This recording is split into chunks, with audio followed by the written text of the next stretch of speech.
Olá, sejam bem-vindos a mais um episódio. Hoje vou falar sobre recorrer a profissionais de saúde mental, ok?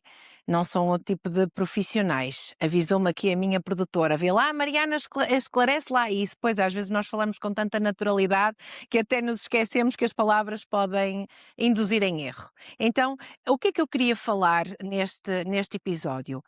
Eu sinto que há pessoas que têm dificuldade em pedir ajuda, em marcar uma consulta e por isso é que escolhi esse tema. Então, na altura, eu disse: Olha, vamos por aqui um episódio sobre recorrer a profissionais. E a minha Liliana disse logo: Cuidado, Mariana, cuidado! Pois é, isto é aquele cuidado que eu tenho que ter muitas das vezes ao longo das semanas, dos conteúdos que eu faço, porque é muito fácil confundirem as coisas. E digo-vos agora só um à parte, que entristece-me, inclusive, é cada vez que ponho um pequeno trecho do meu podcast nas minhas redes sociais. Infelizmente, continuar a receber uma série de mensagens a perguntar quais são os serviços que são prestados e que não são propriamente os serviços que eu presto, mas parece que algumas pessoas do sexo masculino ainda não conseguem entender. Pronto, é a sociedade que vivemos, é assim que funciona. E lá está, e estava eu aqui tão descontraída a pensar em falar do tema recorrer a profissionais, quando, cuidado que podem pensar que são profissionais do sexo. Não, não é isso que eu estou a falar. Estou a falar de nós termos alguns desafios da nossa vida e temos dificuldade em recorrer.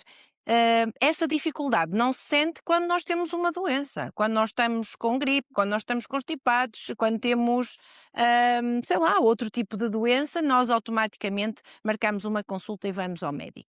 Já, felizmente, existe mais facilidade em as pessoas recorrerem até à medicina para consultas de saúde mental, psiquiatria, psicologia, porque aqui há uns anos quem é o psicólogo era tolo, então psiquiatra, meu Deus, já estava mesmo tolinho da cabeça. E isso, felizmente, já se foi desmistificando um pouco ao longo dos anos, e já é mais natural ou falar-se de: "Olha, eu tenho um psiquiatra, ou vou ao psicólogo, ou estou numa fase mais difícil", e recorri a um psicólogo ou um psiquiatra, mas também existe outros profissionais, outras alternativas, medicina alternativa, outras soluções com outras ferramentas que pode também ajudar ou complementar o tratamento que está a ser feito muitas vezes. Ora, agora vamos puxar isto aqui para o tema relacionamentos. Não é? E aqui é que, como se diz aqui na minha terra, é que a porca torce o rabo. Quando se fala de relacionamento já fica um bocadinho difícil, de marcarmos uma consulta. Terapia de casal então já é uma coisa extremamente complicada. Porquê? Hã, não sei, sinceramente eu não sei. Porquê é que as pessoas têm esta dificuldade? Porque se eu preciso de ajuda, eu recorro, eu peço. Porque é que uma mulher tem que esconder do marido que decidiu marcar uma consulta com uma coach, com uma terapeuta, para falar sobre o relacionamento, porque ela não está bem, não se sente bem? Já pegando aqui um bocadinho assim mais a fundo no tema, já quando se trata de sexualidade, quando se trata da minha intimidade, eu não estou bem, não estou a conseguir ter prazer, não estou a conseguir ter desejo. Marcar uma consulta é um problema, ou assumir que se marca uma consulta. É um problema muitas das vezes para o companheiro, explicar ao companheiro. Eu não sei se o problema está no companheiro e não entender e não ter empatia, ou se está na mulher que automaticamente acha que ele não a vai apoiar. Ora, é assim, do meu ponto de vista, eu acho que qualquer homem se sente que a sua companheira precisa ou quer recorrer a alguém para melhorar a sua vida íntima, que automaticamente melhora a intimidade dos dois, eu não vejo porque do homem se opor. Por isso eu não consigo perceber se este bloqueio que há está na mulher que acha que ele não vai ver com bons olhos, ou se está no homem que realmente não vê com bons olhos. Eu também, quando criei este podcast, não era para dar soluções a ninguém, nem para dar respostas. E aqui está a prova. Eu, pá, eu ainda não percebi muito bem o porquê. O que eu sei é que realmente as pessoas têm essa dificuldade. E custa-me que muitas das vezes as mulheres façam essa consulta, e que digam que vou fazer uma massagem relaxante ou que vou fazer outra coisa qualquer para poderem estar aqui 1 hora e meia, 2 horas às vezes, hum, a tratar assuntos, hum, o que ela achar que tem que falar. Porque às vezes é mesmo isto, é só ter alguém com quem partilhar algo que me está a atrapalhar na minha cabeça, na minha vida, e às vezes é só ter alguém do outro lado que me consiga ouvir, porque quando eu falo, eu pessoa, quando eu falo com o outro, só isso já é muitas vezes suficiente para tomar consciência, ouvir o que eu estou a dizer que nunca verbalizei, e daí já surgem, em muitas vezes, muitas respostas.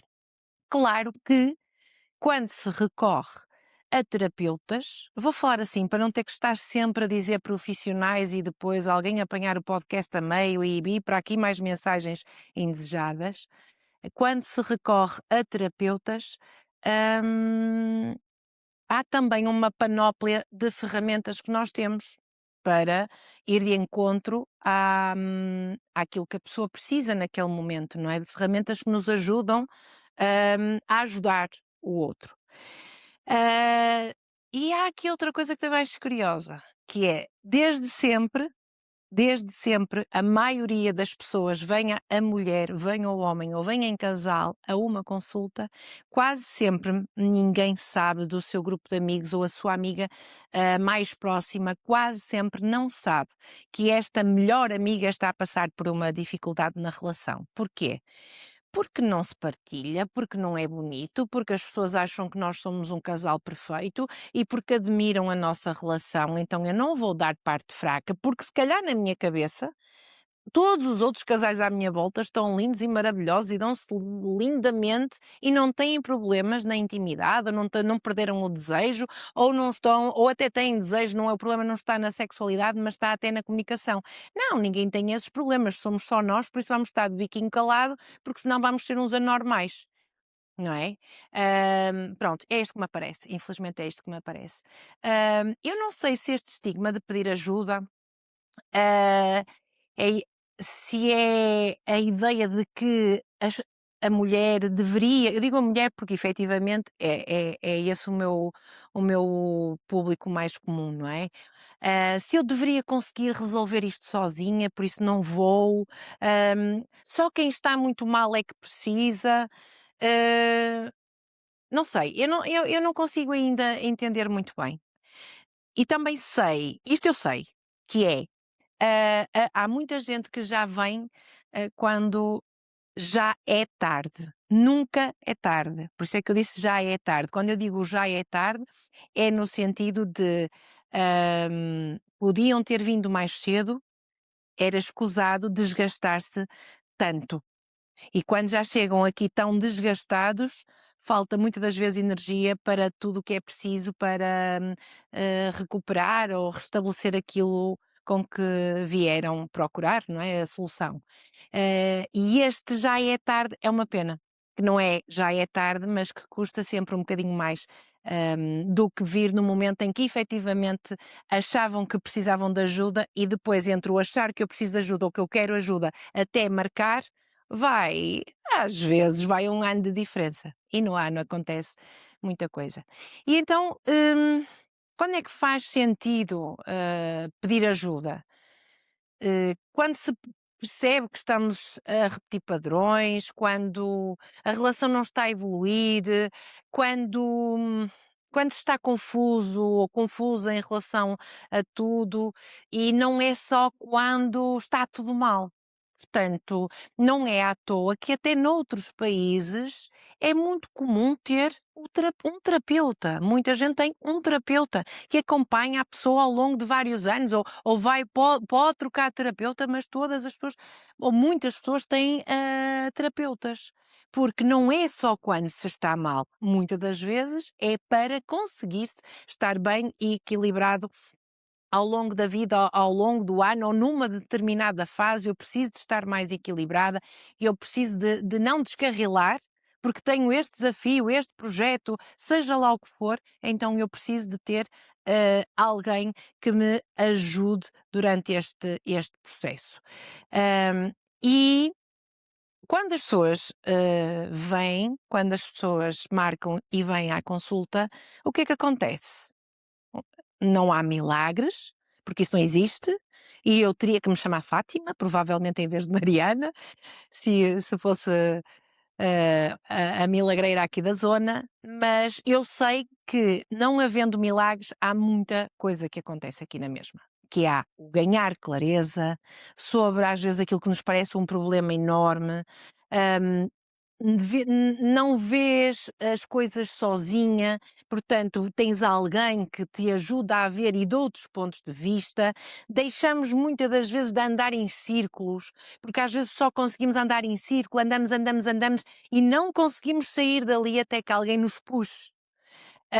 E quando saímos deste círculo, quando ganhamos clareza, quando sentimos que não estamos sozinhas, acaba por ser muito mais fácil de tomar decisões, que é aquilo que muitas das vezes é necessário e que nos custa tomar essas decisões, ou pelo menos ter a noção se estamos a tomar a melhor decisão perante o cenário. Hum, eu ia dizer que quando vocês têm um acompanhamento, vocês sozinhas veem uma parte, com ajuda vocês veem um todo. Acho que é uma boa forma de conseguir explicar aquilo que às vezes é uma consulta de terapia. Às vezes não é preciso estar no limite para pedir ajuda. Aliás, é muito mais fácil quando não se chega ao limite. Muitas das vezes é só importante parar. E por muito que as pessoas tenham consciência que têm que parar, e têm que parar, e têm que abrandar, e têm que pensar sobre isto, e têm que mudar, e têm que tomar decisão, mas depois não conseguem sair daqui. Embora haja processos que precisam de um acompanhamento mais assíduo e mais prolongado, que não é numa ou duas consultas, mesmo assim, há pessoas que já acompanho há alguns anos e que pontualmente precisam de vir cá alinhar. E é precisamente alinhar para não descarrilar. E tenho pena, no fundo, neste episódio é quase um episódio de conversa mesmo com quem está desse lado, e quase em título, não é propriamente de desabafo, mas é uma coisa que acontece muito e que eu penso e que ainda não consegui entender e não tenho mesmo respostas para isto, que é uma pena. hum, as pessoas estão sobrecarregadas, as pessoas não estão a 100% em todas as áreas da sua vida, porque isso é impossível. Quer dizer, portanto, que temos desafios ao longo da vida nas mais diferentes áreas. Nem sempre temos as ferramentas, e às vezes temos as ferramentas dentro de nós, mas não conseguimos tomar consciência do que é necessário fazer. É preciso parar e não conseguimos. E nestas consultas, seja pontualmente, seja através de processos um bocadinho mais longos, porque depende das questões e às vezes é necessário, hum, as pessoas são hesitantes em marcar, em recorrer, e ainda não conseguimos ver o nosso bem-estar como uma necessidade, e não como um luxo. Ah, em alguns anos, há alguns anos atrás, eu olhava para fazer as unhas de gel, né, ir à manicure, ao centro de estética, arranjar as unhas, inicialmente era um luxo. Hoje em dia não é um luxo. Hoje em dia é uma necessidade, faz parte da imagem, da praticidade que é ter as unhas arranjadas e só perdes uma hora uma vez ou 3 em 3 semanas. É como ir ao cabeleireiro, é como fazer a depilação, é como ou seja, são coisas que em tempos foi luxo e agora não é luxo. E eu ainda fico triste por, quando se trata de saúde mental, de bem-estar, ainda não olharmos para isto como um bem essencial e não como um luxo. Custa-me que as pessoas tenham dificuldade em gastar, porque na cabeça delas é gastar 40, 50, 60, 80 € a marcar uma consulta, que se calhar dali traz clareza para não sei quantos meses ou para tomar grandes decisões na sua vida, e não lhes custa gastar 200 ou 300 ou mais numa carteira ou num par de sapatos, que está tudo certo. Está tudo certo. Cada um tem as suas prioridades, mas, custa-me que as pessoas estejam a sofrer em silêncio e que quando cá vêm nem sequer conseguem partilhar com o seu companheiro. Se tenho homens que estão desse lado a ouvir, este episódio, e eu quero acreditar que sim, que tenho homens que possam ouvir, que não sejam só, para enviar, mensagens indelicadas, e quero acreditar que se há homens também a ouvir este episódio, que façam esta reflexão de e se têm companheira, se são casados ou têm uma relação, que façam esta reflexão de será que, a minha companheira, se recorresse a uma terapeuta para desabafar sobre as questões dela, de relacionamentos, de intimidade ou para procurar algumas soluções, quando ela partilhasse isso comigo, iria me incomodar? Gostava de ter o vosso, feedback. E claro, quando falamos de sexualidade, não fiquem com a ideia que as pessoas vêm para aqui para eu partilhar Kama Sutras ou coisas do género, porque a intimidade é uma coisa séria. O sexo, a sexualidade, o desejo, a libido, aquilo que é parte importante dos relacionamentos, é um assunto sério. Não se resume só a produtos, brinquedos, Kama Sutras, algemas e essas coisas. Isso são acessórios. Não é isso que faz com que a relação seja uma relação, extraordinária, são só acessórios.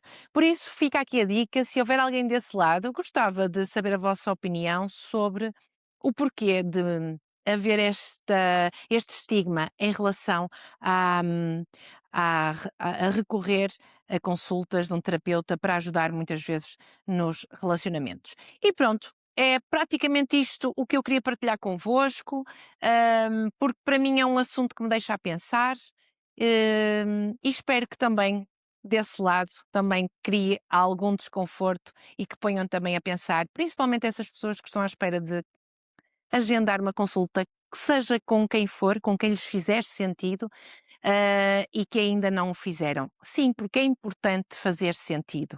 E eu acho que o mais importante é entrar em ação. Não fiquem aí a sofrer, não fiquem aí à espera de pensar, a pensar que são anormais e à espera que o milagre aconteça. Façam para que a vossa vida mude e se for preciso ajuda, bora lá. Um beijinho e boas vibrações.